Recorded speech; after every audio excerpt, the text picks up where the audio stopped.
mas também é pauta nossa prioritária essa questão das drogas. Nós queremos discutir a questão das drogas. Eu me senti enxugando iceberg. Eu trabalhei 7 anos numa delegacia de toxicodependentes. E é um aprendizado. E eu saí de lá convicta, já que temos que descriminalizar, regulamentar, e o Estado tem que tratar disso, o Estado tem que ser responsável pela regulamentação e distribuição das drogas. E aí você tem aqueles que não querem discutir isso, né? E eu pessoalmente entendo, e nós, policiais antifascistas... Quais os interesses que você acha que está por trás? Porque, veja bem, é uma coisa também que eu nunca entendi direito, né? Se você for pensar, no início do século passado, né, a droga proibida era o álcool, né? Tanto que o Al Capone ele se torna uma figura conhecida mundialmente porque ele contrabandeava álcool. E as pessoas morriam, né, de cirrose, né, às vezes em questão de semanas e meses, porque o álcool não tinha nenhum controle de qualidade, né, às vezes em percentuais alcoólicos elevadíssimos, às vezes com misturas extremamente danosas, né? Até um pouco tempo atrás, lá na Bahia, onde vende aqueles quentão, morriam pessoas porque eles estavam misturando ali etanol, fazendo quentão com etanol, né? Porque era mais barato. Então, assim, aí o Al Capone... E nessa época que o álcool era proibido, a cocaína era legalizada e a maconha também era legalizada e a cocaína era usada até medicinalmente. Porque o Freud ele chega a prescrever para os seus pacientes, né, o pai da psicanálise, chega a prescrever para os seus pacientes a cocaína, mas depois ele vê que ela tem como efeito colateral a dependência, ele suspende, né, o tratamento ali com base na cocaína. E hoje a situação é totalmente invertida. O álcool ele é permitido e toma-lhe publicidade, né? Às vezes a pessoa não quer nem beber, mas se sente obrigada a beber, né?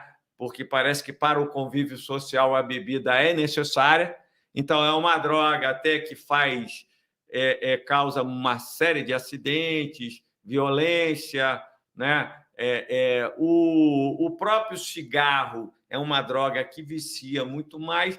Então, se você for parar para pensar, qual é a lógica em termos do interesse público, né, da sociedade para o tabaco ser liberado, o álcool ser liberado, a cocaína ser proibida, a maconha ser proibida? Ou seja, não tem lógica nenhuma. Quer dizer, então, assim, parece que existem interesses, né? E o pessoal fala, né?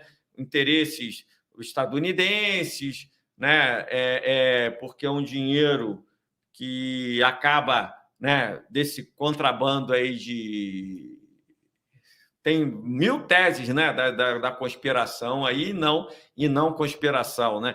É um dinheiro que vai parar na mão de autoridades públicas limpo, sem nenhuma necessidade, não, é um dinheiro que não é indexado a nada, né? Porque mesmo na mão desses traficantes e desses laranja, o Estado acaba confiscando, né, todos esse dinheiro e esse patrimônio que vem limpo para a mão deles, para eles usarem no que ele quiser.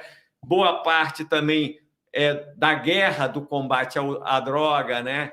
E isso incrementa a indústria bélica, não é isso? Você vê que 30% da economia estadunidense é indústria bélica, né? Então, não seria tão grande se fosse só se não tivesse essa coisa do combate a essa guerra das drogas, enfim. E você vê ali, por exemplo, naquele filme lá do colombiano Pablo Escobar, que o problema não era as drogas, né? Você vê que era, né, o fato do dinheiro não ir para ninguém, né? Que o Pablo Escobar ele arrumou um sistema do dinheiro ficar só na mão dele, né? Tanto que ele foi ele chegou a ser pela Forbes a 7ª pessoa, e ele nem colocava o dinheiro, ele preferia enterrar o dinheiro. Ele não jogava o dinheiro para os bancos, né? Ele não colocava o dinheiro no banco, você vê que ele enterrava. Se ele colocasse, lavasse o dinheiro, né, como muitos agora fazem, né, lavam o dinheiro, talvez ele tivesse vivinho até hoje, né? Então você vê assim que existe. Você chegou a pensar quais seriam os interesses que estão por trás? Porque realmente não faz sentido, né? Porque se você for pensar, se vamos supor que se legalizam as drogas, né? Ou descriminaliza, não vou entrar aqui nessa discussão se o certo é legalizar ou descriminalizar o uso, mas não importa. Só de o que iria se arrecadar de imposto, daria para você fazer uma clínica de reabilitação em cada esquina do país. Se você pegar tudo que se usa, né, para o combate às drogas, né, em termos de verba para as polícias, e você fizesse uma clínica de reabilitação, dá para fazer uma em cada esquina do país, me parece. Então, me parece que é uma coisa assim que não faz muito sentido. Então, você foi no X da questão, na droga, né? Porque o que é droga? No final das contas, tudo é droga. Quantas pessoas morrem pelas drogas lícitas, né? Uhum. Quantos artistas, né? O Elvis e outros artistas, né? Morreram por uso de drogas, né? Receitadas por seus médicos. As nossas avós usavam a cocaína, o álcool como remédio. E essas substâncias, né? Essas drogas, até a heroína, até hoje, elas são componentes de medicamentos, né? O uso medicinal das drogas. Então, a questão é a dose, né? A forma de uso. Na história da humanidade, isso tem muito a ver para isolar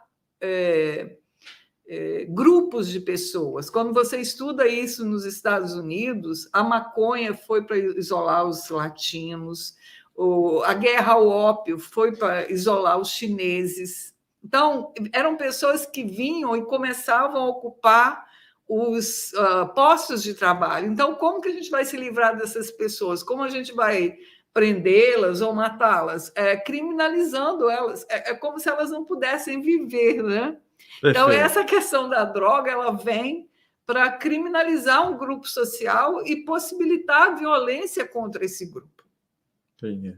Só que quando isso vai evoluindo, né, e que quem se apodera como em tudo no regime capitalista, quem se apodera do lucro não é aquele que está plantando, não é aquele que está vendendo.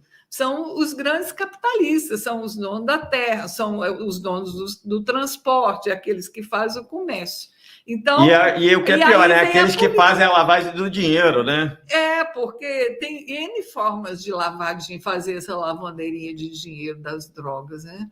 Mas é por isso que a gente entende que essa guerra às drogas, você fazer guerra contra plantas é insano, né? Contra uma inclusive, coisa. Há um estudo, né? Por exemplo, dos chamados neuróticos de guerra, né, lá nos Estados Unidos mesmo, aqueles que participam de guerra mundial, de guerras, né? Antes tinha uma estatística lá que 19 em cada 20 se suicidavam.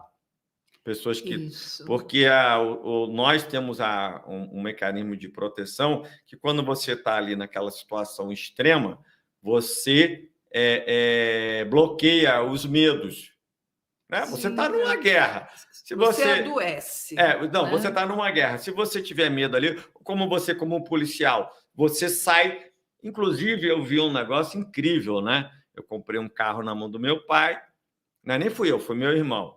Eu até avisei ele para não comprar.